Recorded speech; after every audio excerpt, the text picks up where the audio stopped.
जैसे कि था ऑनलाइन क्लासेस के अंतर्गत हम दिनकर जी की रचना कुरुक्षेत्र का अध्ययन कर रहे थे क्लास 12 के अंतर्गत। उसी का अगला भाग जो है जिसका वाचन हम करेंगे।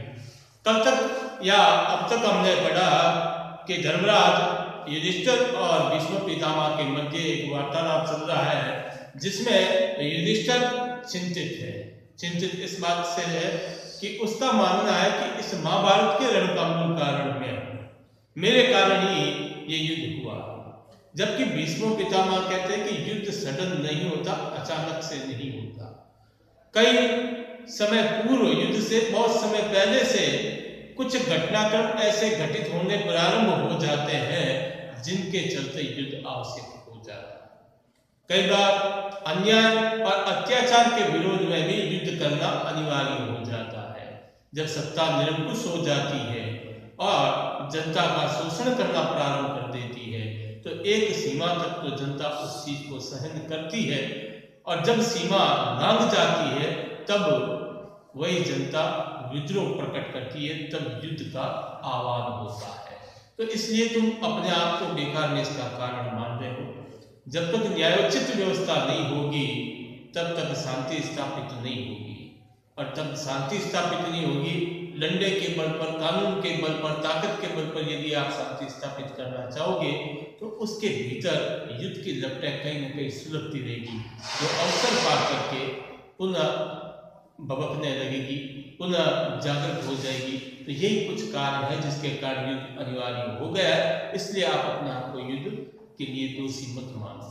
लेकिन धर्मराज बार बार ये कहते हैं कि युद्ध किसी समस्या का हल नहीं है, युद्ध किसी समस्या का हल नहीं है। लेकिन धर्मराज को भीष्म पितामह समझते हैं जब सारे द्वार बंद हो जाए सुलह के, जब चारों ओर से संधि के तमाम प्रयास विफल हो जाए, तब ऐसे में हमें क्या करना चाहिए?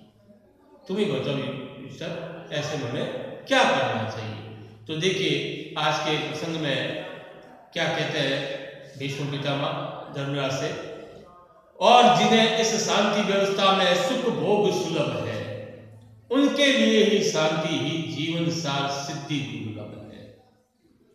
और जिन्हें इस शांति व्यवस्था में डंडे के बल पर, ताकत के बल पर जो शांति व्यवस्था स्थापित की गई है उनमें कुछ लोगों का हित होता है, कुछ गिने चुने लोग होते हैं, उन लोगों का हित होता है।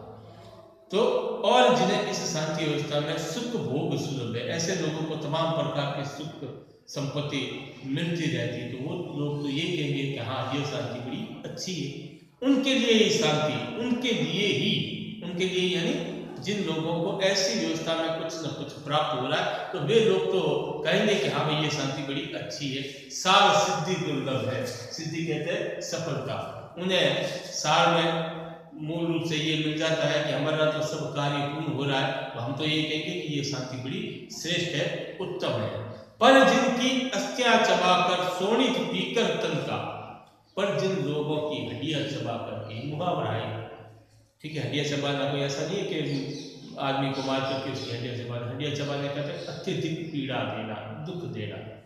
पर जिनकी अस्थियां चबाकर सोनित पीकर, सोनित कहते हैं रक्त को, खून को, ठीक है, जिनका खून पीकर तन का जीती है यह शांति, दा समझो कुछ उनके मन का, ठीक है नहीं। ऐसी शांति लोगों की अस्थियां चबा करके, उनका खून पी करके जीती है ये शांति। ये शांति जीवित रहती है तो समझो कुछ उनके मन का दा यानी पीड़ा, उनके भीतर की अग्नि को भी तो समझो।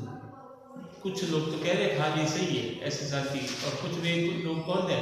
वे लोग जिनको ऐसी शांति में कुछ न कुछ प्राप्त हो रहा है, जो अपनी चाटुकारिता के बल पर या किसी अन्य बल पर उनके साथ उनके हित साधन हो रहे हैं, लेकिन अधिकांश लोगों का शोषण हो रहा है, पीड़ा हो रही है।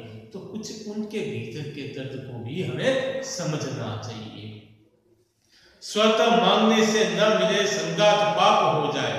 स्वतः यानी अधिकार, खुद का हित, स्वतः कहते हैं अधिकार प्राप्त करना, और संगात पाप हो जाए। संगात कहते हैं आघात करना पाप हो जाए, उसका विरोध करना पाप हो जाए। एक तो अधिकार मिलता नहीं हो, और उस अधिकार की मांग करना, डिमांड करना भी पाप हो जाए। स्वतः मांगने से न मिले संगात पाप हो जाए। बोलो धर्मराज, शोषित वे जिए या कि मर जाए?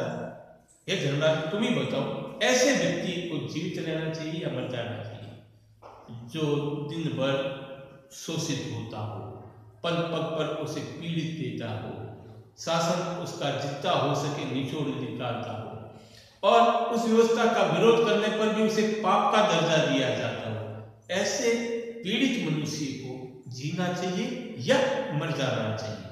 बोलो धर्मराज, हे धर्मराज युधिष्ठिर, बोलो, शोषित वे जिनका शोषण हुआ है, जिए या तो मर जाए, वे जीवित रहे या कि मर जाए? न्यायोचित अधिकार मांगने से न मिले तो लड़के तेजस्विनी छीनते समर को, जीत या खुद मर के।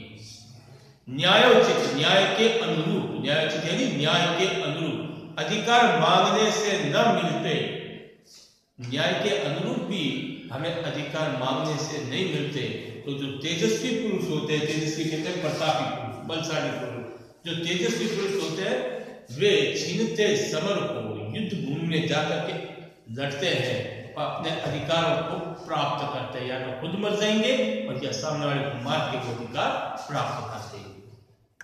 किसने कहा पाप है समुचित स्वत्व प्राप्ति हित लड़ना? ये कौन से ग्रंथ में लिखा हुआ, या ये किसने कहा है कि अपने अधिकारों के प्रति लड़ना पाप है? अधिकार यदि आपका राइट्स है, अधिकार है और वो आपको नहीं मिल रहा है, तो उसके लिए लड़ना, उस अधिकार को प्राप्त करने के लिए लड़ना किस डिक्शनरी में लिखा है कि ये पाप है? किसने कहा पाप है समुचित सत्व प्राप्ति हित लड़ना? उठा न्याय का खड़ग समर में अभय मारना मरना। ऐसे में तो उठो, जागृत हो, अन्याय के विरुद्ध तलवार हाथ में लो, फिर मरने मारने से मत डरो। अपने अधिकार की प्राप्ति के लिए विष्णु पितामह कह रहे हैं कि न्याय की तलवार लेकर के आप युद्ध भूमि में कूद जाओ और मरने मारने से फिर भय मत खाओ। उठा न्याय का खड़ग समर में, खड़ग कहते हैं तलवार को, समर कहते हैं युद्ध भूमि में, अभय मारना मरना, अभय बिना भय के मारना और मरना प्रारंभ कर दो। समा दया तप तेज मनोबल की वृथा दे दुहाई, वृथा यानी बेकार। ये तुम जो बार बार दुहाई दे रहे हो कि क्षमा कर दो, दया दिखा दो, उसका तेज है, तप है, मनोबल है, ये सब व्यर्थ की दुआई है, इनका कोई औचित्य नहीं रह जाता। धर्मराज व्यंजित करते, तुम मानव की कदराई, व्यंजित करना प्रकट करता है। इस रूप में तो तुम मानव की कमजोरी को, उसकी कायरता को प्रकट कर रहे हो। कदराई का तात्पर्य होता है कायरता। इस रूप में, किस गुणों में? समा दया तप तेज, ये सारे जो तुम बार बार दुहाई देते हो, ये वास्तव में गुण नहीं है, अपितु इन गुणों की आड़ में तुम मनुष्य की कायरता को प्रकट कर रहे हो। धर्मराज व्यंजित करते हो, तुम मानव की कदराई। हिंसा का आघात तपस्या ने कब कहाँ सहा है? कोई एक ऐसा उदाहरण दो कि हिंसा का आघात तपस्या ने सहन कर लिया कि भाई मैं तब करूंगा, तुम कितनी चाहे हिंसा करो। जो तपस्वी पुरुष होते थे, जो यज्ञ करते थे और राक्षस उन्हें बार बार उस तपस्या से भंग करते थे, तो उनके पास भी हिंसा का उत्तर प्रति हिंसा ही था।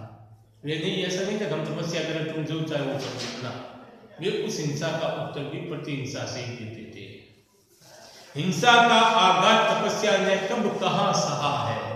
कब ऐसा कोई उदाहरण मुझे बताओ कि तपस्या ने हिंसा के आघात को, उसकी चोट को, उसकी पीड़ा को सहन किया हो। देवों का दल सदा दानवों से हारता है। जब जब भी देवता और दानव राक्षसों के मध्य युद्ध हुआ है, देवता इन्हीं धर्मों की दुआई देते गए और राक्षस अत्याचार करते गए। उन्हें उस समय धर्म सब ताक पर रखती। परिणाम ये हुआ कि जितने भी युद्ध हुए दानव विजयी हुए। देवों का दल सदा दानवों से हारता रहा है। मन शक्ति प्यारी थी तुमको यदि पौरुष जलन से, तुमको यदि मन शक्ति यानी मन की शांति प्यारी थी, यदि पौरुष जलन से, पुरुषार्थ की जलन से, पुरुषार्थ की अग्नि की अपेक्षा तुम्हें मन की शांति प्रिय थी कि भाई युद्ध नहीं होना चाहिए, शांति से जैसा हो वैसा चलने दो, जो कुछ हो रहा है उसे सहन करते रहो, शांति तो बनी रहेगी। यदि तुम्हें ये चीज प्यारी थी तो लोभ किया क्यों भारत राज्य का? तो फिर तुम ये भारत राज्य का लोभ क्यों किया? दुर्योधन दे देता राज्य, करने देता उसे राष्ट्र, तुम्हारे घूमते रहते, जंगलों में भटकते रहते। लोभ किया क्यों भारत राज्य का? फिर आए क्यों वन से? फिर तुम वन से लौट करके क्यों आए हस्तिनापुर? घूमते रहते, शांति थी जंगलों में, क्यों भटकते भटकते वापिस आए आप? अगर आए हो तो अपने अधिकार को प्राप्त करना सीखो, और अधिकार मांगने से ना मिले तो उसके लड़ने के लिए खड़ग उठाओ, और युद्ध भूमि में मरने मारने से बिल्कुल भी हिचको मत। तो आज के लिए इतने शेष करेंगे। धन्यवाद। जय श्री कृष्ण।